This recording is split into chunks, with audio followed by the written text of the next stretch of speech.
Actually আমার কাছে কোনো কিছু হেভিওয়েট বলে কথা নেই। যে পর্যন্ত বিজয় না আসবে সব কিছু কিন্তু একই সমান, অর্থাৎ ইকুয়ালিটি। এখন পর্যন্ত আমি 2018-তে জাতীয় সংসদ নির্বাচন করেছি, যখন ফ্যাসিস্ট সরকারের সময় নিশীথ রাতের যে নির্বাচন, সবচাইতে ঝুঁকিপূর্ণ নির্বাচন আমি করেছি। আমি এলাকায় ধানের শীষে প্রার্থী ছিলাম। আমার বাবা এই এলাকার বৃহত্তর মিরপুর থেকে 5 বার সংসদ সদস্য নির্বাচিত হয়েছেন জনগণের বারবার ভোটে। কেননা উনি এই এলাকার উন্নয়নের জন্য 80-র দশক 79 সাল থেকে ধানের শীষ থেকে নির্বাচিত হয়ে এলাকার মূল যে উন্নয়ন, ইউনিয়ন থেকে আজকের এই মিরপুর দেখছেন সিটি কর্পোরেশনে অন্তর্ভুক্ত করে উনি ডেপুটি মেয়র ছিলেন। তো জনাব এসে খালেক এই এলাকার আধুনিক মিরপুরের তিলোত্তমা রূপকার। আমি তার সন্তান হিসেবে না, 33 বছর ধরে আমিও এলাকাবাসী হিসাবে, আমি মিরপুরের ছেলে, আমার মাটি সন্তান, আমি আমার দেশের বাড়ি এটা, আমার বেড়ে ওঠা এটা, আর শৈশব আমি এলাকাবাসীর সাথে ছিলাম সবসময়।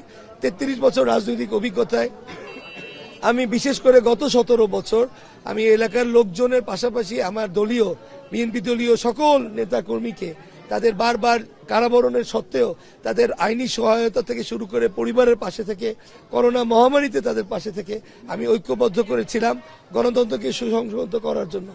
যে গণতন্ত্রের জন্য আজকে আমরা 5ই অগাস্টে 2024-এ যারা জুলাই যোদ্ধারা প্রাণ বিসর্জন দিয়েছেন, তাদের এই প্রাণ বিসর্জনের ছাত্র জনতার কারণেই আজকে দ্বিতীয় বাংলাদেশের স্বাধীনতা হয়েছে, দ্বিতীয় স্বাধীনতা। তো আমরা সেই জুলাই জাগরণ থেকে উদ্বুদ্ধ হয়ে সারা দেশ একটি অবাধ, সুষ্ঠু, নিরপেক্ষ নির্বাচনের জন্য তাকিয়ে আছে। সেই কাঙ্ক্ষিত নির্বাচনে সারা জাতি তাদের ভোটাধিকার প্রয়োগ করবেন। অন্তর্বর্তীকালীন সরকার স্বচ্ছতা এবং নিরপেক্ষতা প্রমাণ করবেন বলে সবাই আশাবাদী। এই জন্যই মিরপুরবাসী যখন আমার দীর্ঘদিনের ত্যাগের পরেও মনেও আমি পাইনি বিএনপি থেকে, তখন আমাকে তারা দাবি জানিয়ে স্বতন্ত্র প্রার্থী হিসেবে, জনগণের প্রার্থী হিসেবে দাঁড় করিয়েছেন। আমি মনে করি এই এলাকার সামাজিক উন্নয়ন, প্লট বরাদ্দ থেকে শুরু করে স্কুল, কলেজ, মাদ্রাসা, চাকরি, এমনকি কর্মসংস্থানের, যেহেতু আমি ব্যক্তিগতভাবে না, সামাজিক কর্মী হিসেবে এলাকায় অনেকদিন ধরে জড়িত। আমার অন্যান্য প্রার্থী আপনাদের ভাষায় হেভিওয়েট, বাট আমার ভাষায় নবীন। তাদের অতীত কোনো অভিজ্ঞতা এই নির্বাচনী আসন, ঢাকার প্রবেশমুখ এবং নবসংযোজিত বনগাঁ ইউনিয়ন এবং কাউন্দিয়া ইউনিয়ন এবং দারুসালাম, মিরপুর, শাহালী, রূপনগর, এই অঞ্চলে দুটি বড় দলের যে প্রার্থী তারা একদমই নতুন, তাদের কোনো সম্পৃক্ততা এলাকাবাসীর সাথে নেই। বিধায় আমি যেখানেই যাচ্ছি আমাকে তাদের পরিবারের মতোই তারা মনে করছে, কেননা আমি তাদের বিপদকালীন সময়ে ছিলাম। সকল বাধা উপেক্ষা করে তাদেরকে আমি জামিনে মুক্ত করেছি, তাদের পরিবারকে দেখেছি। তাই তাদের সক্ষমতা আগামীর জন্য আমার সক্ষমতা প্রমাণিত।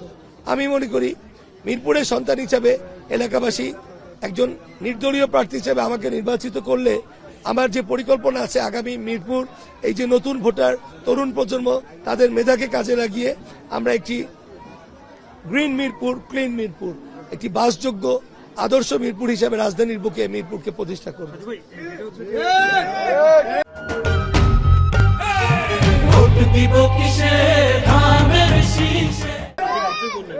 কেন্দ্র থেকে তো আপনি অবশ্যই মনোনয়ন আপনি প্রত্যাশিত ছিল, কিন্তু আপনি সেটা পাননি। কিন্তু এখন যে সঙ্গে আপনার নির্বাচনী প্রচারণার মাঠে আপনি কেমন দেখছেন, এবং আপনার প্রচারণা, দুজনের প্রচারণা, এবং একই সাথে কেন্দ্র থেকে যেহেতু আপনার কোনো সাপোর্ট নেই, কেন্দ্রের প্রতি আপনার কোনো বার্তা আছে? সেক্ষেত্রে একটু যোগ করে বলছি যে এই ক্ষেত্রে ধানের শীষের কারণে আপনার ভোটে কোনো প্রভাব পড়বে? একদমই না। প্রথমত অভূতপূর্ব প্রচারণার প্রথম দিন থেকে অভূতপূর্ব সমর্থন এবং আমি তাদের সংহতি পাচ্ছি এলাকাবাসীর। প্রথম কথা আমি আবারও বলছি, যে কারণে নোয়াখালীর লোককে নোয়াখালীতে নির্বাচন করতে হয়, বগুড়ার লোক বগুড়ায় নির্বাচন করে। আমিও আমার পরিবার, আমরা আদি ঢাকাইয়া, আমরা এই এলাকার, আমার বেড়ে ওঠা না, আমার জন্মস্থান।